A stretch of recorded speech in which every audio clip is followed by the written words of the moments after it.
মাঠ থেকে চলে এসেছে, খেয়ে দিয়ে গোল মতন হয়ে গেছে, এখন একটু খাওয়া দাওয়া করলো। তো আজকে আমাদের সুন্দরী আছে এখানে। ওম কৃষ্ণায় গোবিন্দায় নমঃ। ওম কৃষ্ণায় গোবিন্দায় নমঃ। ওম কৃষ্ণায় গোবিন্দায় নমঃ।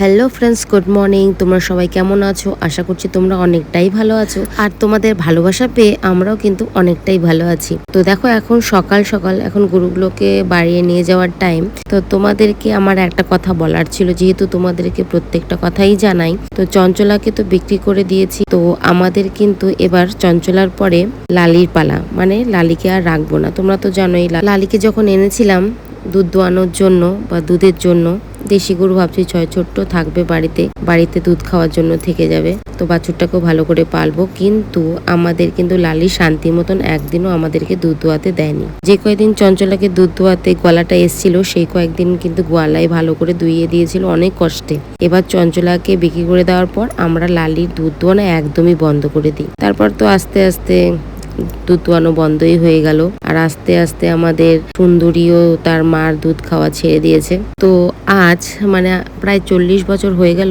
আমাদের কিন্তু দোকান, মানে আমাদের বাজারে জুতার দোকান রয়েছে। তো সেটা অনেক পুরনো, মানে শাটার নেই, ঝাঁপ নামানো। আগে তো শ্বশুরমশাই সেই দোকানদারিটা করতো, এখন সেই দোকানে বড়ই বসে। তো বড় বলো পুজোর আগে দোকানটাকে একটু মেরামত করি, পাকা করে, মানে যাতে শাটারওয়ালা হয়, আর দোকানে যাতে একটু মাল বেশি করে আটে, দোকানটাকে একটু বড়ই করি। তো দোকানে মিস্ত্রি লাগিয়েছে, আজকে 5 দিন হয়ে গেল। তৈরি হয়ে গেলে তোমাদের দেখাবো। আর বিশেষ করে আমি যেহেতু বাজারে যাই না, তোমাদের দেখাতেও পারি না যে দোকানটা কতদূর কি হলো। কাজ চলছে বেশ ভালোই, মিস্ত্রিগুলো এত স্পিডে কাজ করছে, 4 দিনে যে এতটা হয়ে গেছে। নিচে ঢালাই করে পিলার উঠে, আবার এদিকে কিন্তু আধা গাঁথনি উঠে গেছে। তো সেই মিস্ত্রি তার ঠিকা নিয়েছে কাজটা।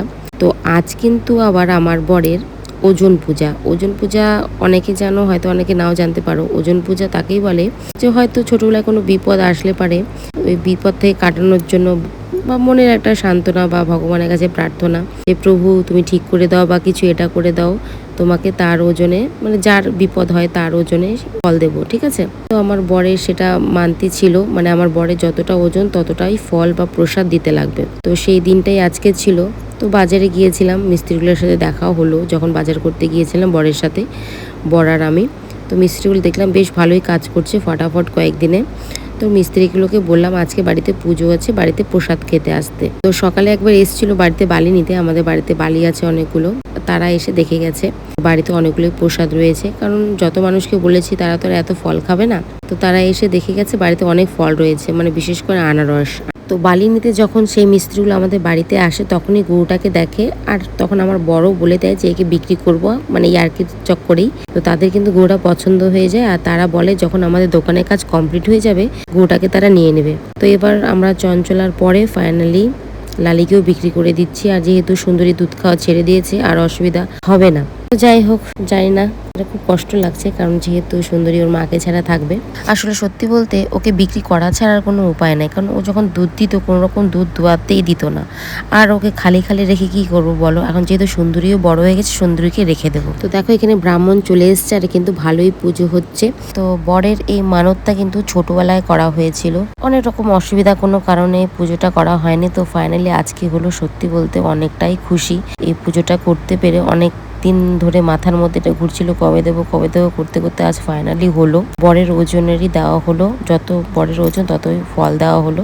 তো আমরা কিন্তু খুব খুশি, আর মানত করলে ওটা অবশ্যই দিতেই হয়। আর মানতিটা যেহেতু মা করেছিল, তাই বরের পরে মাও কিন্তু বসলো ঠাকুরের সামনে। তো ফাইনালি আমাদের কিন্তু পূজাটা হলো।